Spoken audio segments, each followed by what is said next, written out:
అమ్మ చిన్నదిన్ని ఈ ఇంటి కోడలిగా అంగీకరించకపోవచ్చు, కానీ ఒక మనిషిగా గుర్తిస్తుంది. నువ్వింకా ఇలాగే వాదిస్తే ఈ విషయం నాన్నకు చెప్పాల్సి వస్తుంది. అమ్మా, ఇది నిజంగా అన్నంత పని చేస్తే మావయ్య గారితో నేను తిట్లు తినాల్సి వస్తుంది. ఏంటదినా ఏదో ఇమాజినేషన్ లోకి వెళ్ళినట్టున్నావు?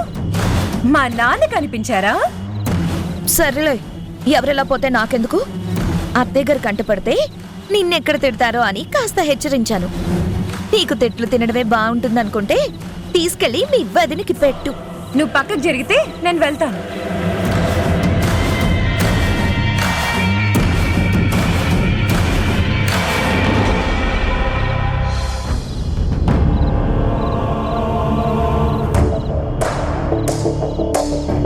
పాగుడింతో రాయడం తెలియదు కానీ పక్కింటి పిల్లాన్ని పిలిచి పద్యాలు నేర్పించినట్టు పెద్దదాన్ని ఎలా గౌరవించాలో తెలియదు కానీ మానవత్వం, మనిషితత్వం అని ఏవేవో పాఠాలు చెప్తోంది. ఏంటి మేఘనా, వెళ్ళిన పని అవలేదా ఏంటి? అంత ఫ్రస్ట్రేషన్తో ఉన్నావు? ఏంటి వెళ్ళిన పనా అంటే ఏంటి మీ ఉద్దేశం? నేను ఎక్కడికి వెళ్ళానని, ఏం చేశానని? అందంగా ఉన్న అద్దాన్ని పగలగొట్టడం, అభిమానంగా ఉన్న మనుషుల మీద అసూయపడ్డం నీలాంటి కొంతమందికే సాధ్యం అవుతుంది మేఘనా. అలాంటి పని ఏదో చేయడానికి వెళ్ళినట్టున్నావు కదా? అబ్బో, ఇక్కడ నేను చూసి అసూయపడ్డానికి, ఆయాసపడ్డానికి అంత గొప్ప మనుషులు ఇక్కడ ఎవ్వరు లేరులే. అన్నం తింటున్న ఉషా గొంతుకి అడ్డం పడ్డావు. ఇప్పుడు అన్నం తీసుకెళ్తున్నా నా చెల్లెలి కాళ్ళకి అడ్డం పడ్డావు. ఎందుకు ఈ అడ్డదిడ్డమైన పనులు? చాలండి, అడ్డము లేదు దిడ్డము లేదు. అనవసరంగా నా మీద ఆడిపోసుకోవడం మీకు అలవాటైపోయింది. చూడు మేఘన, ప్రపంచంలో నీ గురించి ఏ ఒక్కరికి తెలియకపోవచ్చు, కానీ నీ మెడలో తాళి కట్టిన వాణ్ణి. నాకు నీ గురించి తెలియదంటావా? ఇప్పుడు నా గురించి అంతగా ఏం తెలుసుకున్నారు? మంచిగా ఉండడం నీకు ఎలాగో చేత కాదు. కనీసం మంచి వాళ్ళనైనా చూసి ఓర్వలేవు. అదేంటో నాకు అర్థం కాదు. మీ పెళ్ళం అనే మాట మర్చిపోయి పిచ్చి పిచ్చి నిందలు అన్ని వేస్తున్నారు. ఇవి నిందలు కాదు, నిజాలు. సరే, నేను ఒకటి అడుగుతాను, చెప్పు. ఉషా కూడా నీలాగే ఇంటికొచ్చిన కోడలు, వరుసకేమో నీకు తోడి కోడలు, ఇంకా చెప్పాలంటే రక్త సంబంధం లేని చెల్లెలు. అవకాశం దొరికితే అందంగా అల్లుకుపోవాలి, కానీ నువ్వేంటి అక్కసు కక్కుతావు? అవసరం లేని వాళ్లతో అల్లుకుపోవడం నాకు అలవాట్లేదు. బంధువులతోటి, స్నేహితులతోటి సరదాగా ఉండడానికి, స్నేహం పంచుకోవడానికి అవసరాలే ఉండక్కర్లేదు, అభిమానాలుంటే చాలు. వాయికి చాలా ఆపుతారా? అవకాశం దొరికింది కదా అని స్కూల్ పిల్లలకి పాఠాలు చెప్పినట్టు నా క్లాస్ తీసుకుంటారేంటి? మీ చేత బుద్ధులు చెప్పించుకునేట అంత పద్ధతి లేని దాన్ని కాదు. ముందు బయటకు నడవండి. ఏంటి బయటికి నడవాలా? ఎందుకు? ఇప్పుడు నేను అలిగాను, బొంగుమూతి పెట్టుకున్నాను. ఈ రోజు ఈ రూమ్ లో నేను ఒక్కదాన్నే పడుకుంటాను. మీరు బయటకు నడవండి. Please please please please. లేదు, డోంట్ టచ్ మీ. బయటకు వెళ్ళండి. వద్దు. తీసుకోండి. ప్లీజ్ తీసుకో, తీసుకో. వెళ్ళు. వెళ్ళమంటున్నాను కదా. వెళ్ళు. వెళ్ళు. ప్లీజ్ వెళ్ళు. వెళ్ళు. మేఘనా, సంజయ్, ప్లీజ్ వెళ్ళు. వెళ్ళు.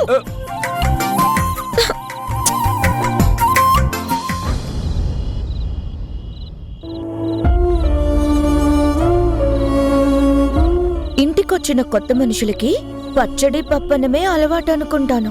పంచభక్ష పరిమాణాలను చూసి తినగలరో లేదో.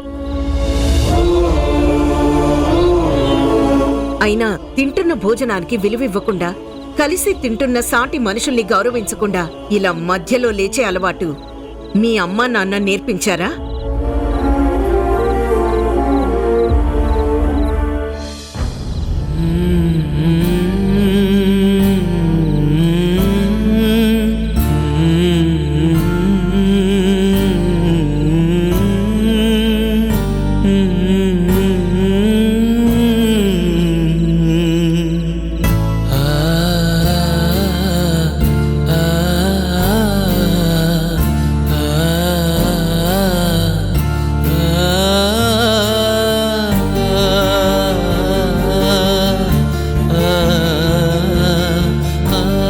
అమ్మన్న మాటలు నీ మనసుకి ఎంత గాయం చేసుంటాయో నేను ఊహించగలను. అదంతా మర్చిపోమ్మని నేను సులువుగా చెప్పలేను, కానీ మర్చిపోక తప్పదని మాత్రం చెప్పగలను.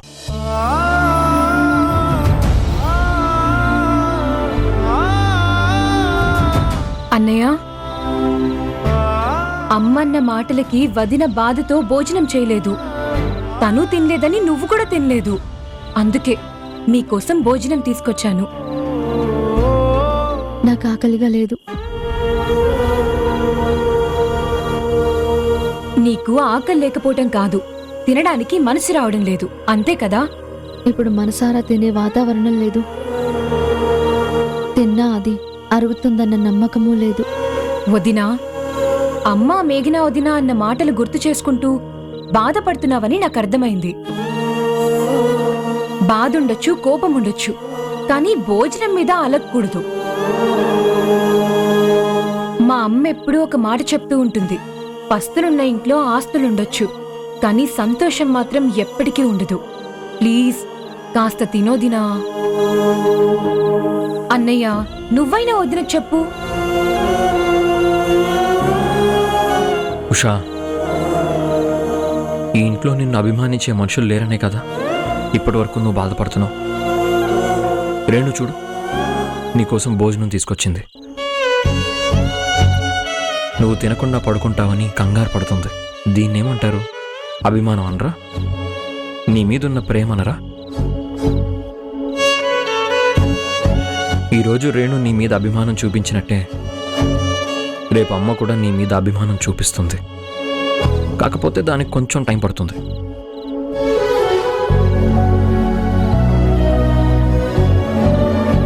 వాళ్ళు అవమానించారని నువ్వు అన్నం మీద అలగకూడదు. కాస్త తిను.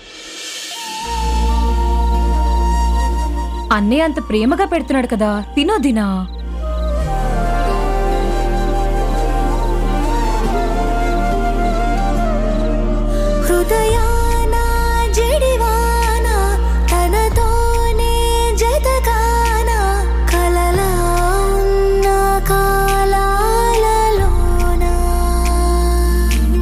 సహవాసం కుదిరేనా తనతోటే నడిచానా. ఏమైంది? నేను తినలేదని మీరు కూడా సరిగ్గా తినలేదు కదా. ఉసురే ఉసురే వెనకే తిరిగే ఇకపై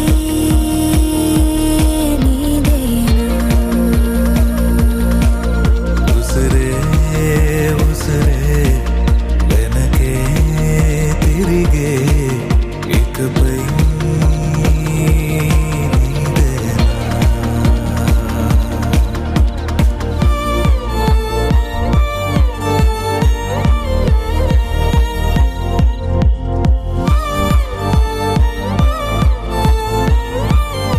మీ ఇద్దరిని ఇలా చూస్తూ ఉంటే ఎంత చూడముచ్చటగా ఉందో. నా దిష్టే తగిలేలా ఉంది. ఏమంటావన్నయ్య? అయ్యో అన్నయ్య, జాగ్రత్త, నీళ్లు తీసుకురావడం మర్చిపోయాను.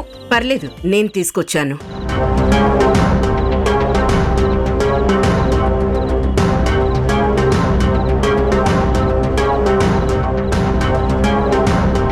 తాగు.